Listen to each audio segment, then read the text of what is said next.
what is some advice that you could give to her who may want to create a film? There's the internet. Yes. There's YouTube. YouTube teaches. There's YouTube University. Yes. You can actually learn anything. Learn anything. It's the people that we don't see that we should be afraid of. Yeah.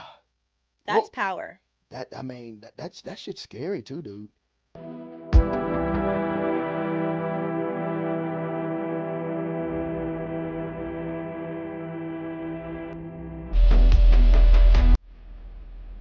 What's going on, everybody? It's your boy Director Slap, aka Sir Fear, and today I have a very, very special guest in the building, the very talented Meosha Bean. Hey. But I'm going to call her Mo because I'm horrible with names. So, Mo, what's happening? Hey, Give me thank some you love. for having me. Thank you so much for having me. Now, fun fact about this one right here, she actually was, I think I would say a year ago, coming up on a year, she actually gave me my very first interview on her podcast platform. So now, look how you keep relationships with people. That's what I always tell people. Be solid with people, treat people with respect, always learn, grow from someone. Because look what this turned into. Now she is at the Fear Eye Film Studio, linking up with your boy Big Slap. So I just want to say I appreciate you for following through. Absolutely. Appreciate you always being so supportive and just being a light for guidance for someone like me. Oh my God! Thank you so much for having me. Great studio. Yeah, thank you. We're coming up. Congratulations. We're actually expanding in June. We're moving over to a bigger space, so it's pretty exciting, man. I'm pretty pumped up about it. It's exciting. So let's dive deep into this, okay? I know you are a filmmaker as well, so much respect to you for that. Let's talk about a bit of your past, going back past. What I mean by that, where did you grow up from? You're from California originally? No, I'm actually from Florida. I'm a Florida? Floridian girl. Yeah. What part? Gainesville. Tim Tebow. Man, I love Gainesville, Florida. I pretty much grew up there. Really? Yeah, I'm from Lake Park, Georgia. Wow. So like Okay. Valdosta. Yeah, So okay.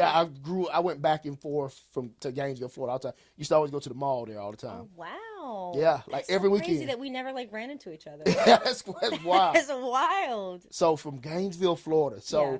you started out in Gainesville, then ended up making your way to. So after Gainesville, Florida, I got a job. I think my professional gig, you can say, was Pensacola, Florida. After that, Okay. I got a job with Roy Jones Jr., the boxer. Yeah, he is from Pensacola. Yeah. At the time, I didn't know who he was. Yeah. I had no idea anything about boxing. I just had a job offer. This guy was this rapper named Two Piece that was really big in Florida at the time, and he reached out to me and was like, hey, I got this song. Can you shoot this music video? I'm like, yeah. So we got Roy. Yeah. And we ended up driving up there and we met with him. And that video turned into me staying at he offered me to stay, a job pretty much for 2 years. So I was working that's for dope. him and his company, Bodyhead. And it was Yeah. great. Man, that's freaking dope. So your journey started as far as creating or filmmaking. You started kind of more so in the music aspect as far as shooting music videos. Oh, yeah. Okay. yeah. Okay. That's a hell of a start. Yeah, Roy Jones. I remember when he was story. I remember he was rapping. He had some hot songs back in the day. Oh, yeah. Was it Bodyhead?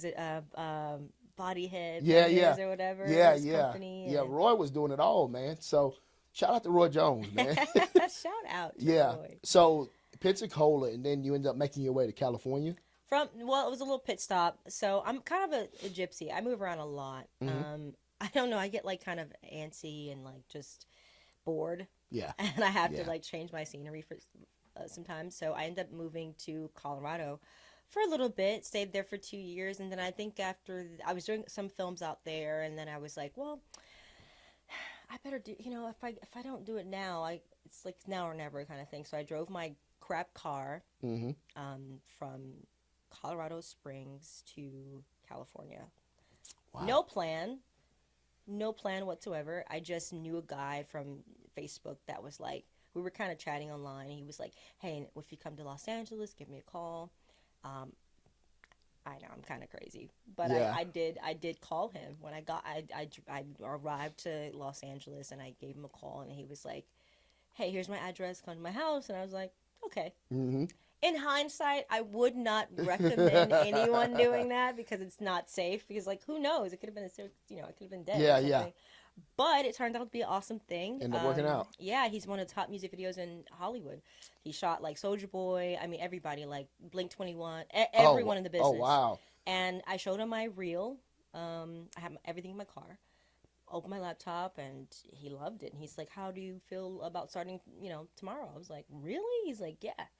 So I was shooting a Busta Rhymes video after that, and everything just kind Oh, of trickled wow. down from there. Shout out to Buster, man. That's my guy. God. Man, so man, that's so interesting, and I like hearing that because sometimes you have to take chances on things Yes. that you're passionate about in life, Yes. and I respect that about you because you was like, hey, obviously you have a passion for this, and I guess you just got to a point where you're like, hey, I'm gonna follow that dream, and I'm gonna keep grinding, I'm gonna take chances, and we're gonna see what happens. We're gonna rock this thing, see what happens. Absolutely. So salute to you for that. Thank you.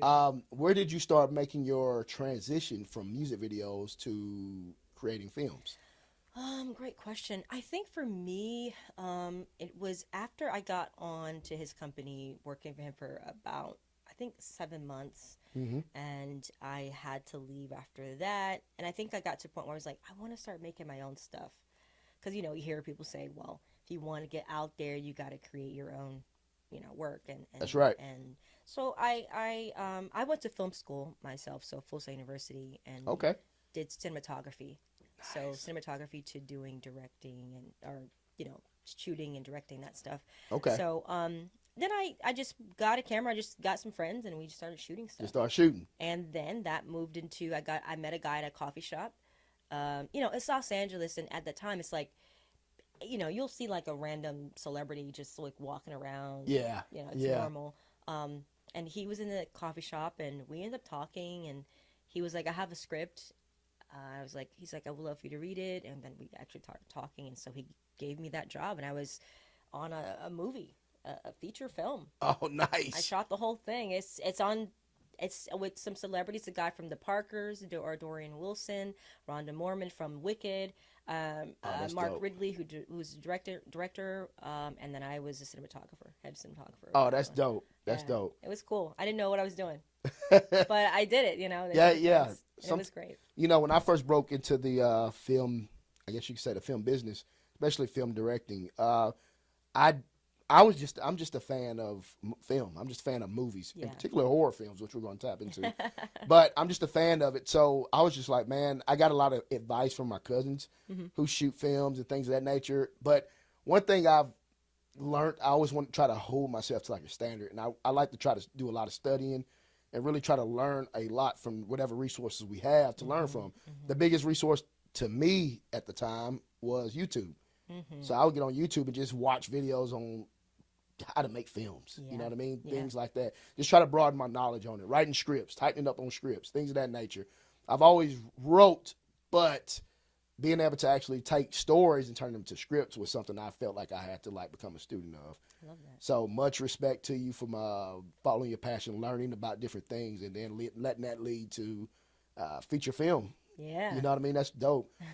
Where did I know you're into the horror film side of things now? Where did your passion for horror films come into? My passion for horror films came, I mean, I always really enjoyed it. I was doing, before I even moved and did all the things to go to California, I was doing short films Correct. on YouTube. And I had a pretty big following at the time when YouTube was good, right? It's back in 2006. Now it's like so saturated, it's hard to like. Yeah, any it's hard to get hits. some traction. Yeah. Yeah. And at the time I had did like little short form, like horror shorts that I eventually, some of them I turned into like longer form projects when I got a little older. Correct. But people really enjoyed them. And so I had like a little bit of a base that I was like, and then I think after in Cali, after the whole music video and then doing other people's features, Correct. you want to just start making your own. So then I was like pulling out old scripts and things that I did for YouTube. And I was like, let's make some of this stuff, make some horror stuff. And I just, I started making horror stuff, like making horror projects, and got friends together, and we submitted it to film festivals, and it just got traction. Yes. And then time goes on. I get a call from a producer, Ashley Blackwell. Shout out to you. Shout out to Ashley. She called me at the time, it was 2019 or 2018 when she called me. She said there's a project that she would like me to be in. and it was called Horror Noir: History of Black Horror. Mm. And that's when everything changed after that. I didn't really realize like the magnitude of what it all meant. And it's historic, and it still to this day is like one of the most talked about documentaries, especially black documentaries. Oh, wow. And all the horror, giants are in it, like Keith David from The Thing, Yeah. the late Candyman, Yeah. Tony Todd. Tony Yeah. Todd, Rest in Jordan peace. Peele, Yeah. Yeah. Loretta Devine. I mean, it was just amazing, and to be a part of something so monumental, I think that was just like, holy crap. That's freaking amazing. That's freaking amazing. Where did you we're gonna tap back into horror, but where did you get into the podcasting space? Where did that come from? You know, what I was doing a few things. Like I had a show before Creators to Creators with a friend of mine named it was called Tea Talks with Meosha and Irina, and it was just she's from Russia, and my background, and we had like different like kind of opinions on things. It was pretty funny. It lasted for 5 seasons, and it was more like in person video kind of podcast. Correct. And that was really fun. And then I was like, I want to, and I think Creators for Creators is the one I really love, like the one I'm actually on, and that's the one you were on. Yeah, for sure. And it's just that started during COVID. Like I needed something else and a creative outlet. Correct. And I mean, I was talking to plants during this time. I was like, this is not healthy. I got to talk to people. So that's how it started. And the podcasting thing has been, I don't know, it's just crazy. Like one interview turned into like, I'm at, I think, almost 400 interviews now. So. Oh my goodness. It's crazy. Yeah, that's wild, man. That's freaking unbelievable, man. That's pretty cool. Thank you. Yeah, I know it's not easy. Well, it's a lot, right? Yeah, it's not easy. Yeah. How do you like it? Man, I actually really enjoyed it. I feel the same way like you, man. I could talk to anybody. I could talk to this freaking light. I could have a conversation with this light right in front of me. So I just like good energy. I like good vibes, man. And I can just chat. I like to hear about people's story, people's background, and their motivations when it comes to just whatever they're passionate about in life. Absolutely. So I think that's why I've always been a follower of you, because I just like following your journey, seeing where it's taking you and things of that nature. Thank you so much. I saw that didn't recently you win an award for one of your projects? I did. I think it was Women in Horror. Yes. Yeah, horror. Yeah, I saw that, man. Congratulations. Yeah, right here you. in ATL. Yeah. Congratulations I was like, to you. hey. Look at that.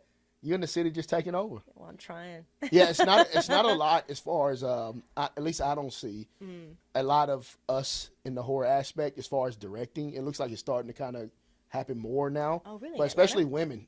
Like I don't really see a lot of women that's like black women doing big things in horror. Interesting. The horror film in space. Maybe that's just from what I'm seeing, but it seems like they're coming. Yeah, we're out here. They're coming. They're making some noise out here. Yeah, I love it. I'm trying to get more in the soil of Atlanta, so I like to come out here a lot and.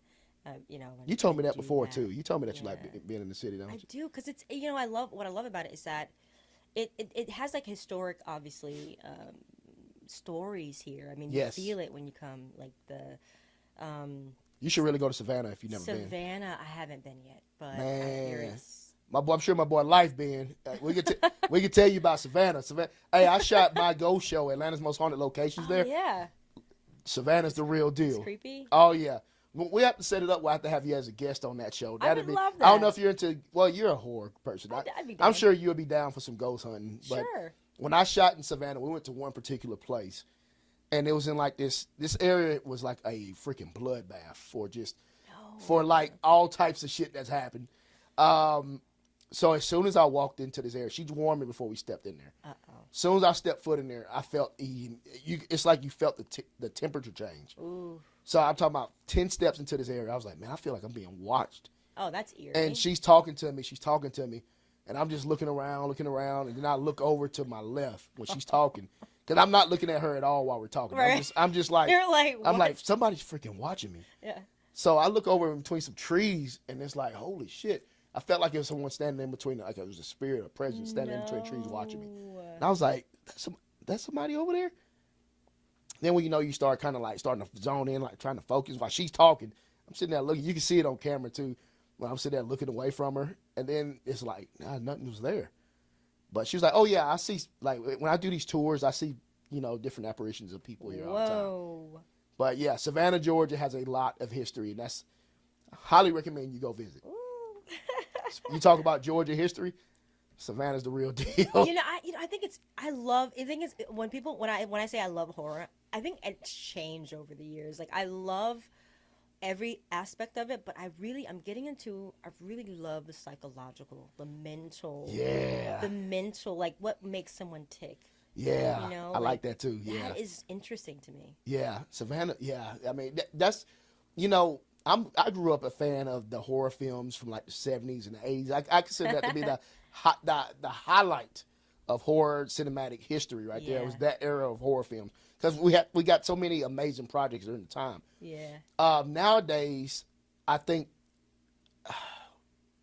I love horror. Yeah. So this isn't a dig against anybody. I just feel like maybe the character development, the lead up, the build up of characters, the mystery of a lot of these characters. And me and a buddy was talking about this the other day, man. Like Nightmare on Elm Street, for example. Yes. It was like a build up. It was a mystery. Yeah. Fred Krueger, you got to dive into this guy and it builds up. It's not just, like nowadays you see like Michael Myers going around slashing up everybody in the films. The original Halloween, he killed like what? Three or four people in there? Yeah. And it was like a purpose. It was a build up. Yeah. You know what I mean? To these films. And I think that was the game changer between the films then as far as character development compared to the films now. Yeah, I agree. I definitely agree with that. That's why these characters from the 70s and 80s are still around to this day. Mm-hmm. Compared to what new characters are we getting now? Art the Clown. I like the Art the Clown character. I think Terrifier's dope. I was surprised they did that for that amount. Actually. Yeah. I was like, yeah. Okay. Yeah, Not bad. it's a freaking he's like the new slasher, but I think they done it right. I like the 80s synth, the kind of like the way it's shot. Yeah. It's gritty, so I think it's dope. And they have a huge cult following. Really? When you go to these films, I was at the Days of the Dead con and the whole crew was there. Wow. And David Allen Thornton was there. Really? Okay, I nice. walked in and there was a line of people. Like I was like, what? I thought this is the line to get inside the convention. And I was like, no, the convention line's over here. There's no line over there. And I was like, okay. So I'm like, who are all these people here to see? It's like, what? They're like, the freaking Art the Clown's right there. He's right there. Wow. So David Allen Thornton, man, he has a huge cult following. People were paying money for pictures, Wow. autographs, everything. That's gnarly. Like, I think there was something about the 70s during the black exploitation era. Like Blackula. Yeah. And those kind of Carrie, like all these stories. I feel like we could bring back another Blackula. It could. Why hasn't it happened? It can 100% happen. Yeah. You know who would probably do a really good job? Who? Maybe if you bought him a good script for it or something.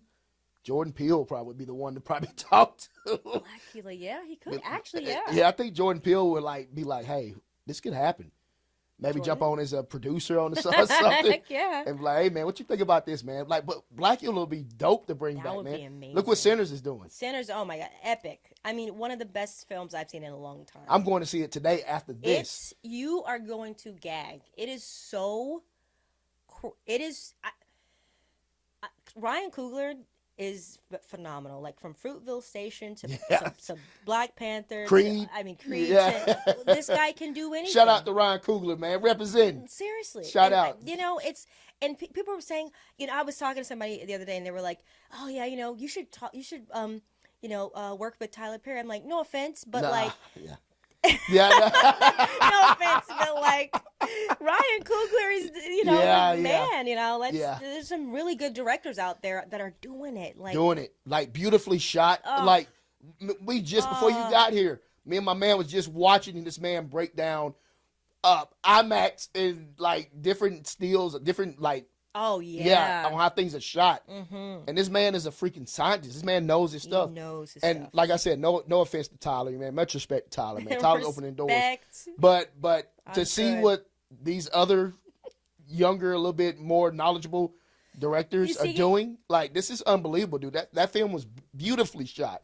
And I'm going to see it today, and I'm so freaking stoked to see it because I've been waiting a while for this to come out. I like we brought up Tyler.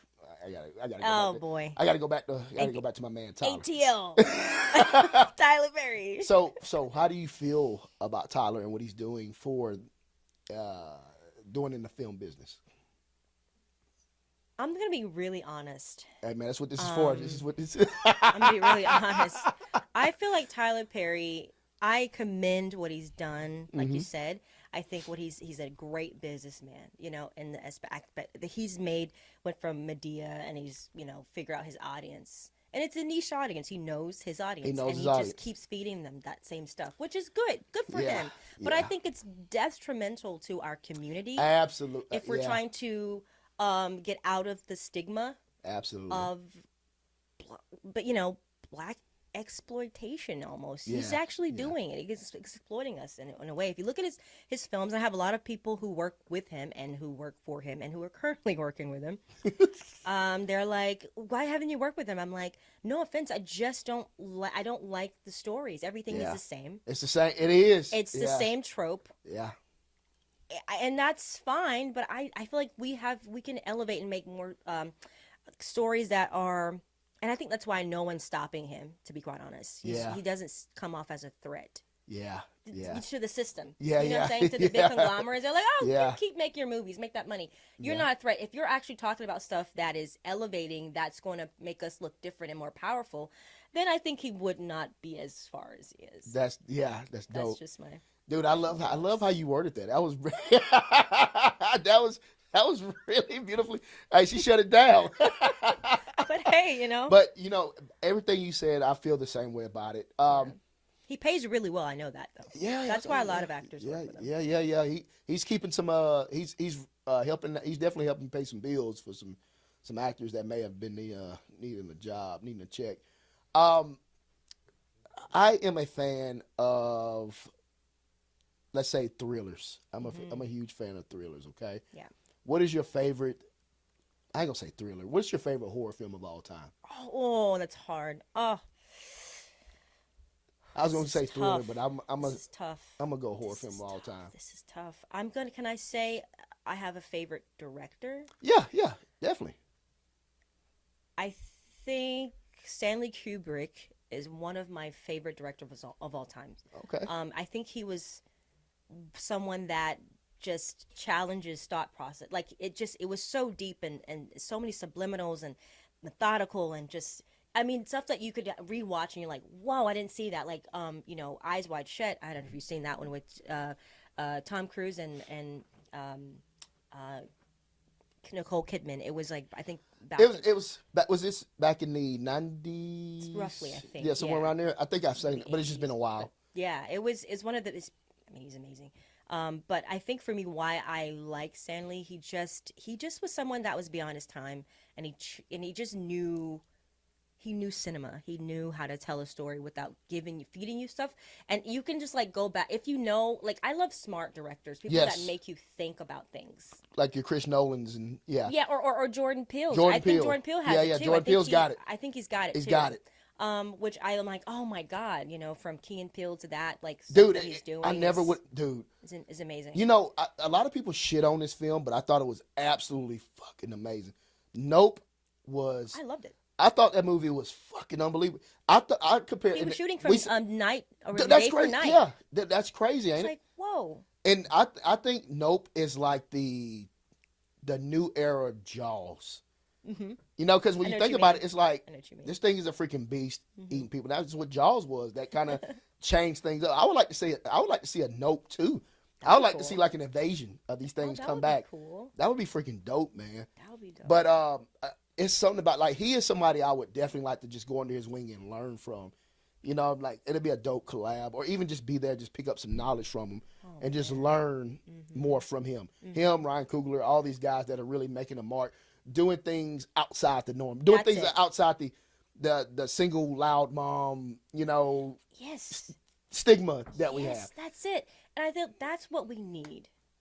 I haven't watched the Tyler what Perry movie in years for that reason, because I get tired of seeing it. You know what's going to happen when you see him. It's either if it's a beautifully shot film, it's going to be the guy who's getting hit on by a secretary at work. Oh my god. He or she ends up being freaking psycho, and you know it's like the same old shit. And it's amazing that he gets these big names. I'm just like, how did he convince It's a check. Cicely Tyson? Yeah, he's probably paying her an ass ton of money. So it's like, yeah, I go do it for a check. Why not? But see, here's the thing: are we easily sold? You're right.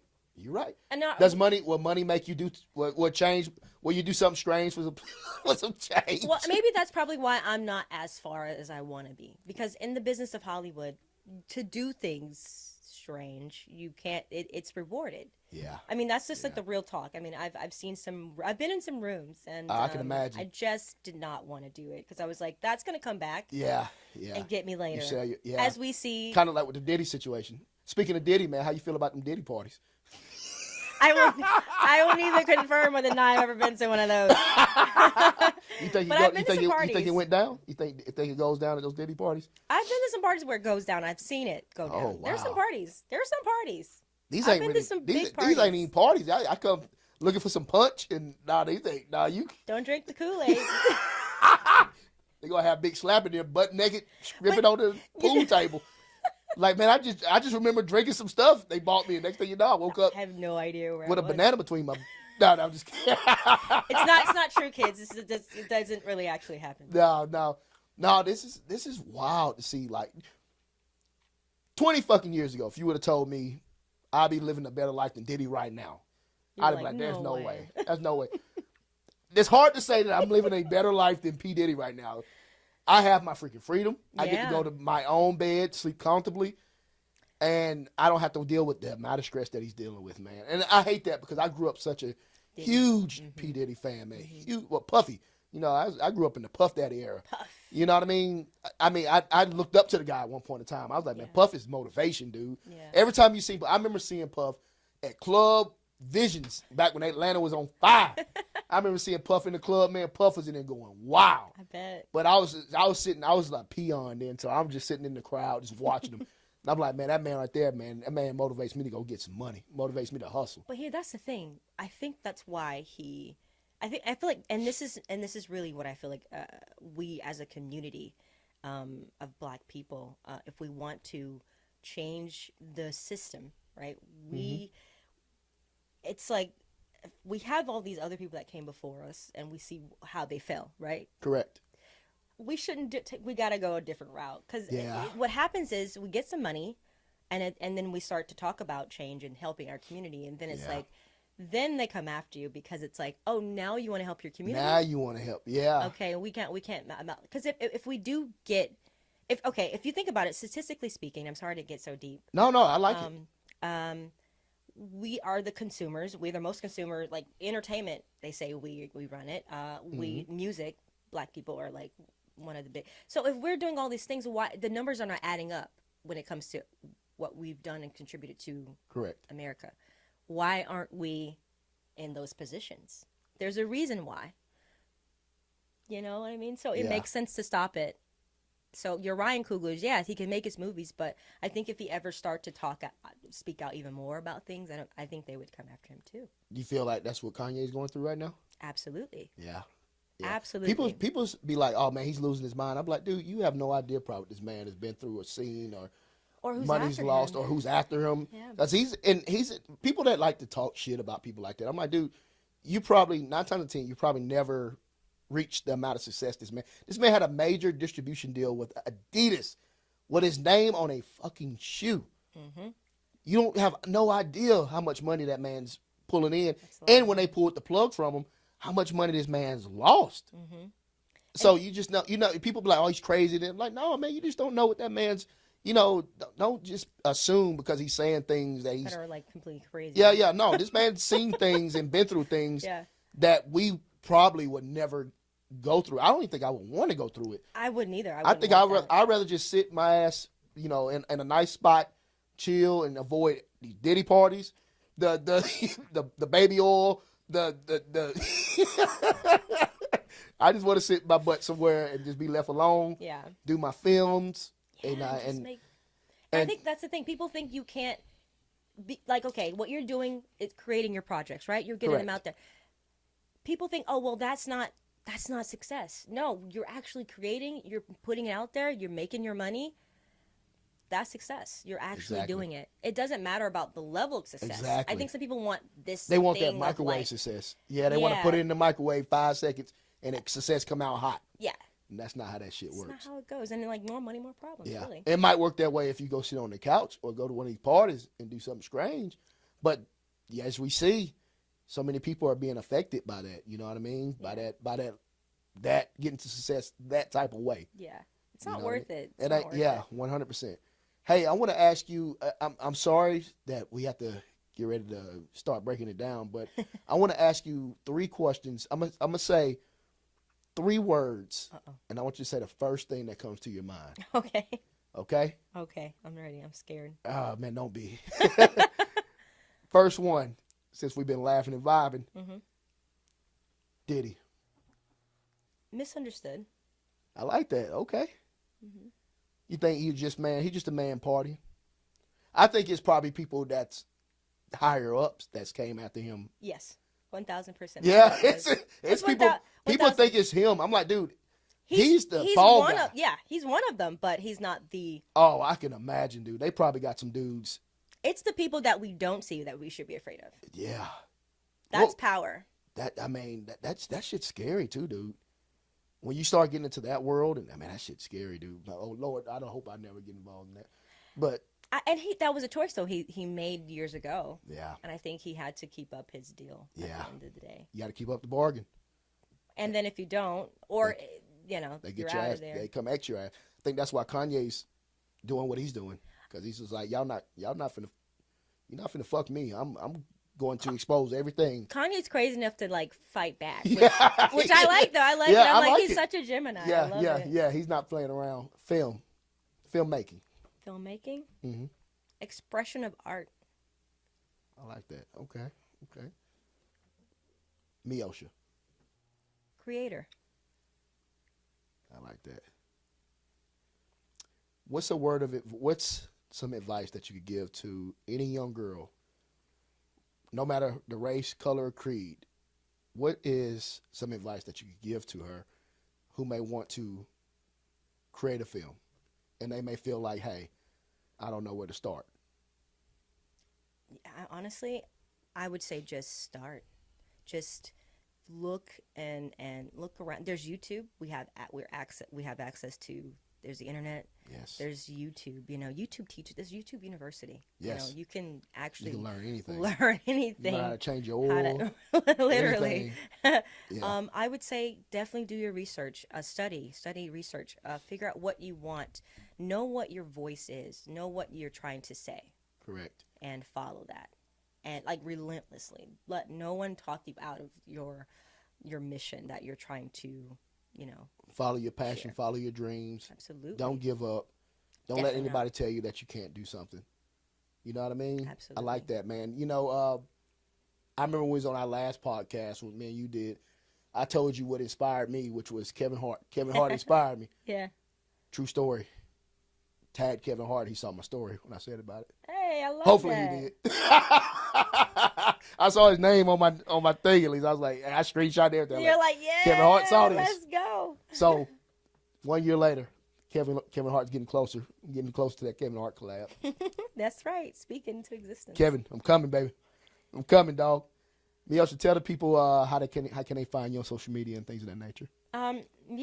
Just Meosha, Meosha Bean, Bean, on all platforms. You can Google my name and find everything like that. Make sure y'all check out her podcast too. She does an amazing job interviewing people. She made me so comfortable. I think I remember telling you that I was so uncomfortable doing interviews and stuff.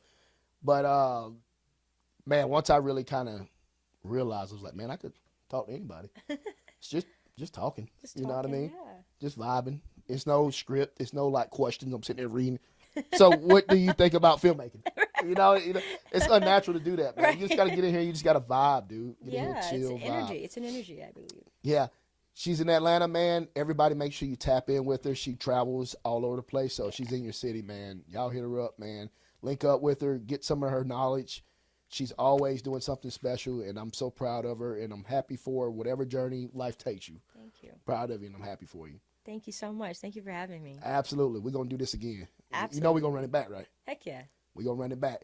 Y'all make sure y'all stay tuned in. Do not forget to like, comment, subscribe. We out.